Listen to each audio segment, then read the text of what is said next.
Avec les beaux jours, la tentation d'aller faire bronzette est grande. Le soleil, c'est bon pour le moral et la vitamine D. Mais les rayons UV, c'est aussi la principale cause du vieillissement de la peau et des cancers de la peau. En Suisse, les cas ont doublé ces 30 dernières années, ce qui nous place au 3e rang mondial derrière l'Australie et la Nouvelle-Zélande. Comment expliquer un si mauvais résultat ? On se dit qu'il peut y avoir plusieurs explications. La première, c'est qu'on a une population à la fois vieillissante avec succès et qui a eu un pouvoir d'achat important pendant de nombreuses années, qui lui a permis en fait de voyager et de visiter des pays magnifiques, mais aussi des pays où il y a beaucoup d'expositions solaires. On a montré notre pouvoir d'achat en revenant bronzer les Caraïbes. On peut aussi réfléchir au fait qu'on a un pays alpin, donc beaucoup d'activités en plein air qui nous exposent au soleil et qui aussi, de ce fait, probablement augmentent le risque de cancer de la peau. Afin de dissiper les malentendus en matière de protection contre le soleil, nous avons soumis quelques idées reçues à 3 spécialistes. Isabelle Philippona, responsable de la prévention au sein de la Ligue vaudoise contre le cancer. Olivier Gued, responsable du département de dermatologie au CHUV.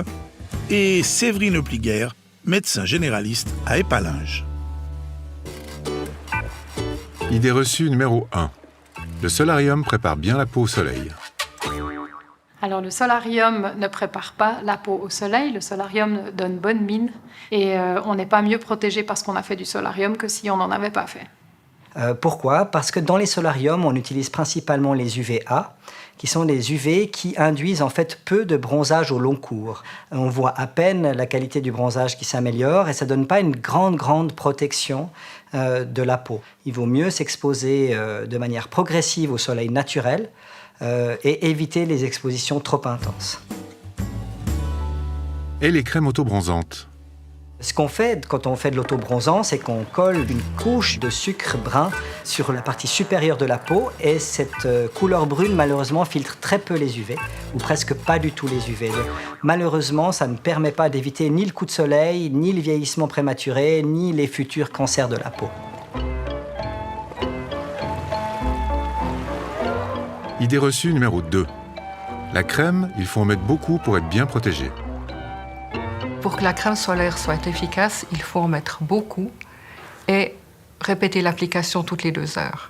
Il est recommandé de mettre une crème solaire de 50 pour les enfants et minimum 30 pour les adultes.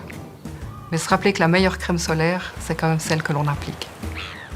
Si on veut avoir l'indice de protection, le fameux SPF qui est indiqué sur le paquet, il faut en mettre beaucoup parce que c'est comme ça que le producteur l'atteste. Mais attention, ça c'est à 2 mg par cm², c'est une très grosse quantité, c'est vraiment une bardouflée de crème.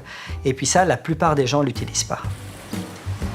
Un indice UV 50 est-il 2 fois plus protecteur qu'un indice 25 ? C'est pas si simple de dire qu'une crème 50 protège 2 fois mieux qu'une crème 25.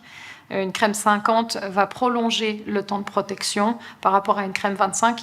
Donc, c'est pas parce que c'est le double d'indice de protection qu'on est doublement protégé. On est plus longtemps protégé. Les crèmes ont-elles une date limite ? Les crèmes ont une date de péremption après l'ouverture qui doit aller entre 6 mois et 1 année.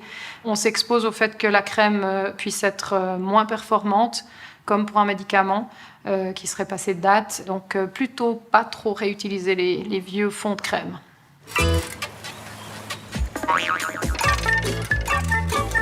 Idée reçue numéro 3. Un petit coup de soleil, c'est pas trop grave. Chaque petit coup de soleil influence le risque de cancer de la peau. En fait, il n'y a pas une quantité minimale où on peut se dire « oh c'est bon, c'était un petit coup de soleil, alors je suis tranquille ». Donc si on a chaque semaine un petit coup de soleil, c'est catastrophique. Par contre, si on n'en a qu'un une fois par année ou tous les 2 ans, parce qu'exceptionnellement on s'est fait avoir par des conditions changeantes, où on n'avait pas prévu de rester, où on croyait que, et puis qu'on s'est fait avoir, ça c'est pas très grave. Par contre, un petit coup de soleil 1 fois par semaine, ça veut dire qu'on n'a rien compris et qu'on fait tout faux. Idée reçue numéro 4. Le soleil est dangereux quand il fait chaud. Quand il fait très chaud, c'est la canicule. Personne n'a envie de rester 2 heures dehors, on rentre à l'intérieur, on a peu de chance d'avoir un coup de soleil. Par contre, par temps de brise, on a l'impression que c'est agréable, on va rester plus longtemps, ou en altitude aussi, sur un glacier, on ne sent pas la chaleur, et pourtant, on est exposé à des tonnes d'UV. Et on ne s'en rend compte que quelques heures plus tard, quand les dégâts à la cellule sont tellement importants qu'on a un coup de soleil. Même par temps nuageux, il y a près de 80% des UV qui nous parviennent. Donc il est très important de se protéger. Mais aussi, si on est à la montagne, par exemple sur la neige, il y a aussi la réverbération, où là, on obtient doublement les ultraviolets. Idée reçue numéro 5. Été comme hiver, il faut se protéger de la tête aux pieds. L'hiver, il faudra plutôt faire attention à l'altitude. Plus on monte en altitude, plus on est proche, entre guillemets, du soleil et on risque de se brûler, spécialement au niveau des yeux, mais aussi au niveau de la peau. D'un autre côté, en été, on doit se protéger, qu'on soit en altitude ou pas, finalement, parce que les rayons UV sont plus forts en été qu'en hiver. Dans l'eau, porter un t-shirt, c'est efficace ? Les t-shirts en coton traditionnels, quand on les met dans l'eau, ils deviennent transparents. Et donc, ils perdent beaucoup de leur capacité à protéger des UV. Alors que les t-shirts qui sont en lycra, qui sont tressés beaucoup plus fins, même mouillés, gardent leur protection. Non seulement ils ont des indices de protection qui sont largement au-dessus de 50, mais en plus, cet indice se maintient dans le temps de manière vraiment quasiment indéfinie, jusqu'à ce qu'il se déchire, entre guillemets. C'est un très bon moyen de se protéger. L'eau protège-t-elle les UV ? La réponse est oui et non. C'est-à-dire que si on est vertical, on est en train de flotter, les pieds sont très bien protégés des UV. Mais par contre, le haut des épaules qui sont juste sous une petite couche d'eau, eux, il y a plutôt un effet loupe qui va plutôt augmenter les effets des UV. Donc ça dépend de la profondeur. Lorsqu'on est même à 50 cm sous l'eau, environ 60% des UV nous parviennent. C'est vrai qu'il y a cette sensation de fraîcheur, mais non, on peut attraper des coups de soleil. En plus, la tête est dehors, donc il y a encore les réverbérations en plus.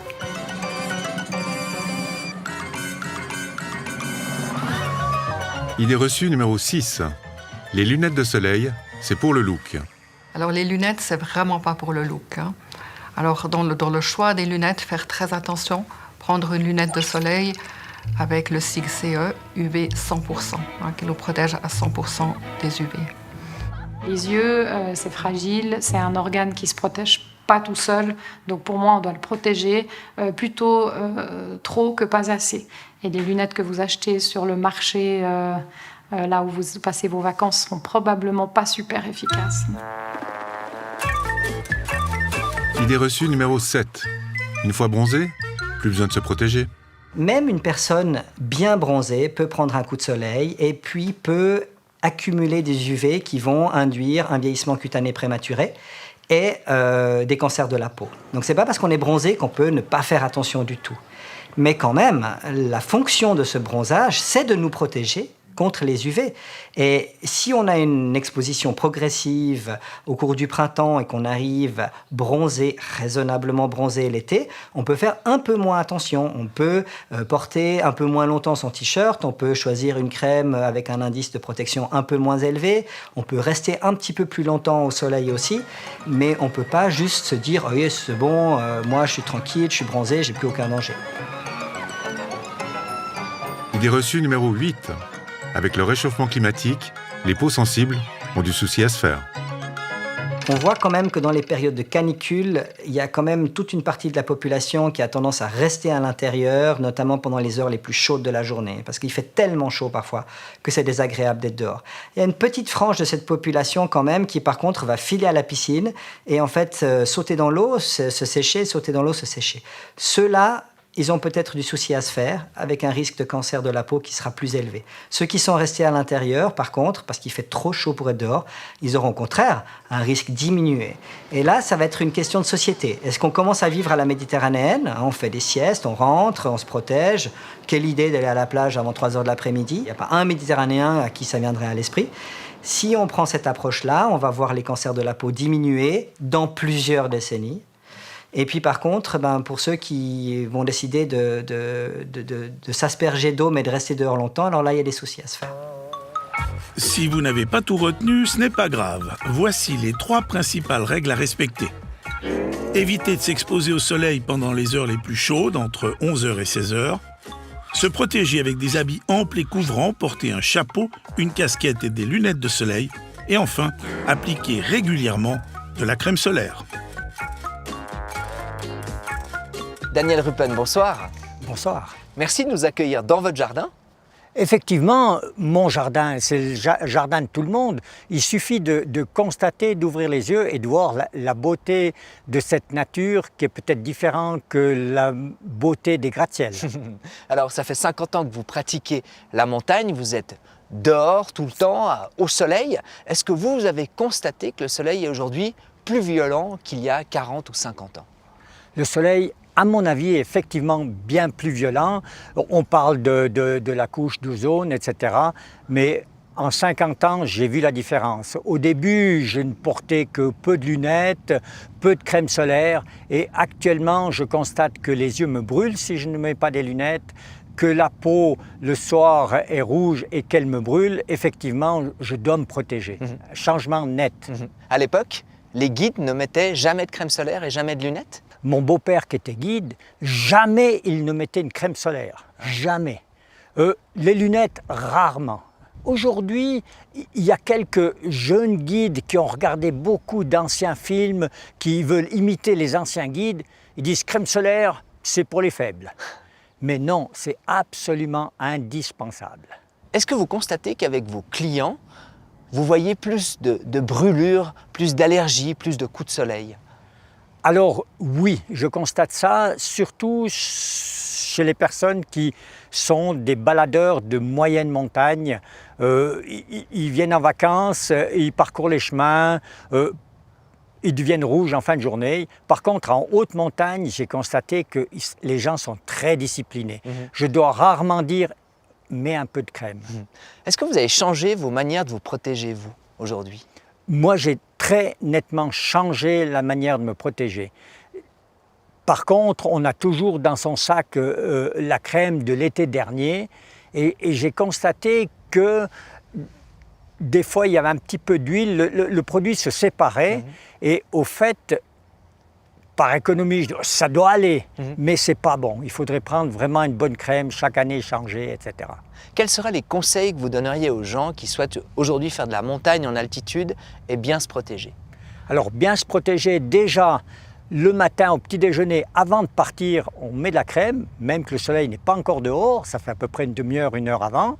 Et ensuite, régulièrement, toutes les heures ou 2 ou 3 heures, selon qu'on a une protection 20 ou 50. D'accord. En tout cas, merci beaucoup pour ces conseils et donc bonne balade dans ces montagnes de la région. Je vous remercie infiniment et si mes conseils vous ont été utiles, utilisez aussi. Absolument, merci.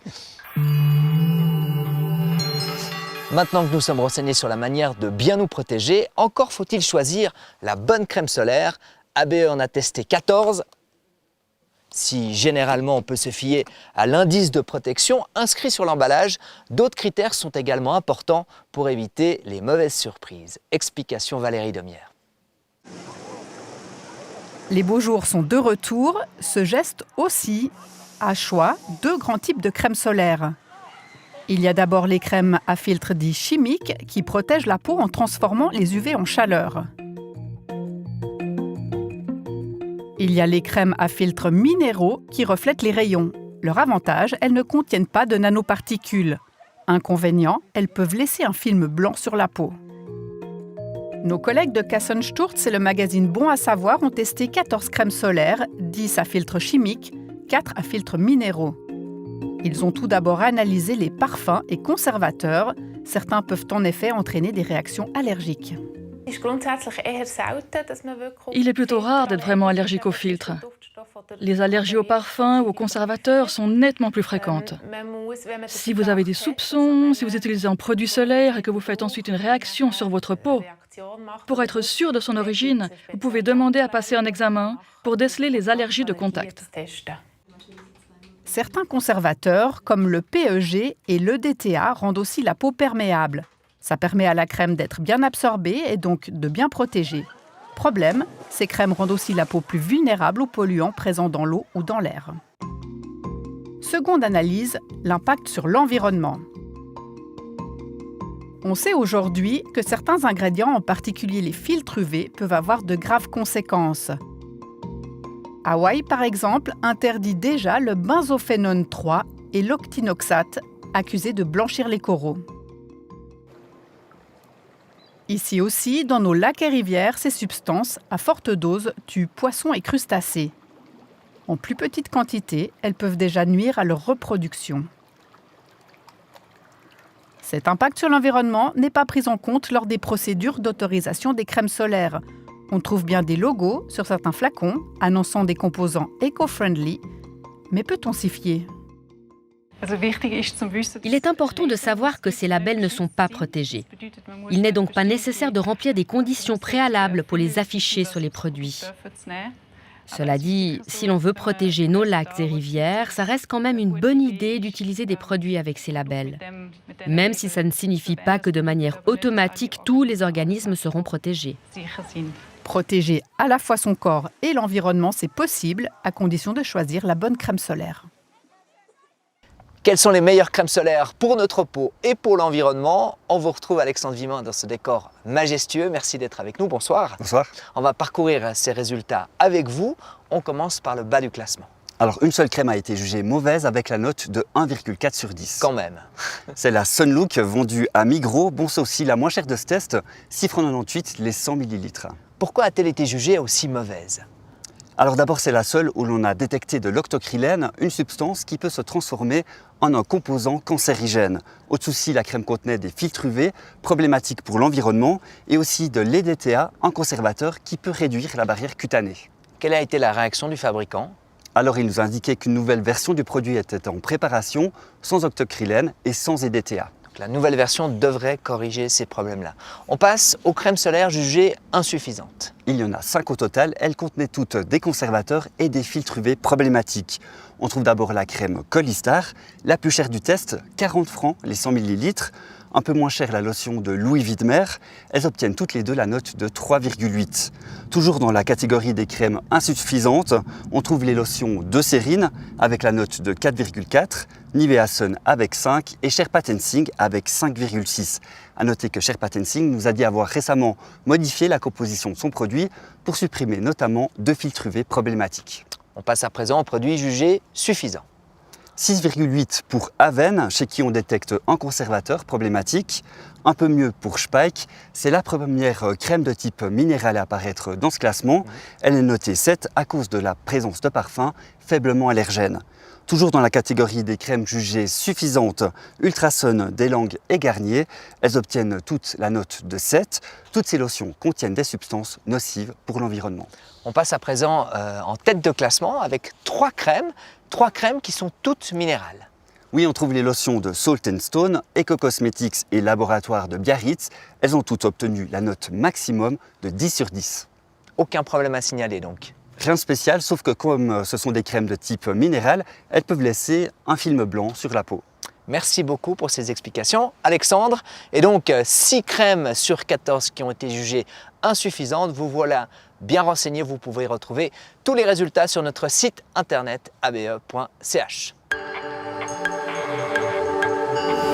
Il a l'habitude depuis quelques semaines des balades et des bons plans. Notre touriste ABE s'est offert une petite escapade dans le Val d'Anivier.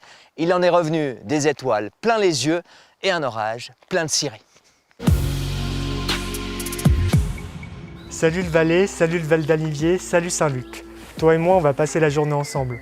On m'a confié une mission, faire 3 activités et découvrir une spécialité locale, et le tout pour moins de 30 francs. On verra si j'y arrive. Allez, c'est parti. Pour se rapprocher des étoiles, il faut prendre de la hauteur.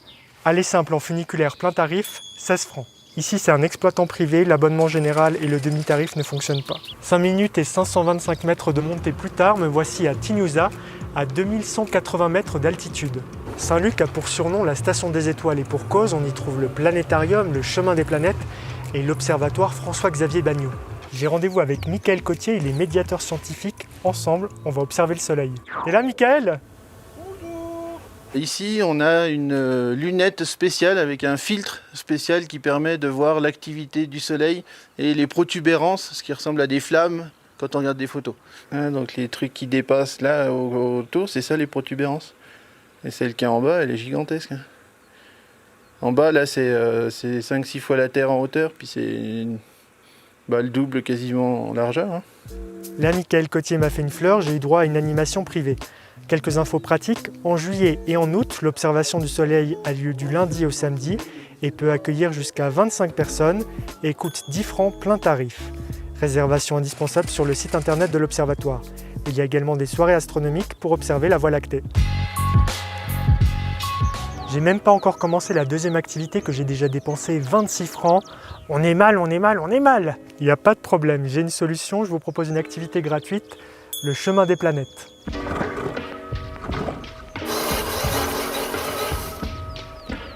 Mais commençons par le Soleil, notre étoile. Question énergie, il en connaît un rayon. Il en produit en moins d'une seconde autant que l'humanité en a consommé depuis qu'elle existe. Le chemin des planètes, il représente le système solaire à une échelle réduite entre Tinyusa et l'hôtel Weisshorn.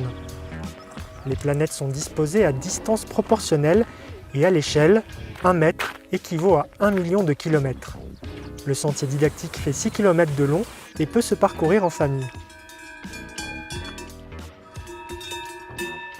Et voilà, il pleut. Je me suis pris une averse énorme. En plus, il y a eu de l'orage qui s'est déclaré avec plus de 2 heures d'avance. Trempé de chez trempé. La spécialité locale, je crois qu'elle est particulièrement méritée aujourd'hui. Il s'agit d'un gâteau aux myrtilles, 7 francs la part, 8 francs 50 avec de la chantilly, ça tombe bien. J'aime pas la chantilly. Enfin, troisième activité, j'ai plus de budget, il faut bien que je redescende à Saint-Luc, alors je vous propose une randonnée. Distance 3,6 km, dénivelé 645 mètres, de la descente, facile pour le cardio, mais pas terrible pour les articulations. Et ben tout à l'heure, j'étais là-haut et j'ai descendu tout ça. Et voilà, je suis de retour à Saint-Luc, je vous avoue que je suis bien claqué. Le bilan de cette journée, vous le connaissez, j'ai dépensé 33 francs, je suis hors budget, caramba, encore raté. Je vous donne rendez-vous la semaine prochaine pour une nouvelle destination. Ciao, ciao, bye bye.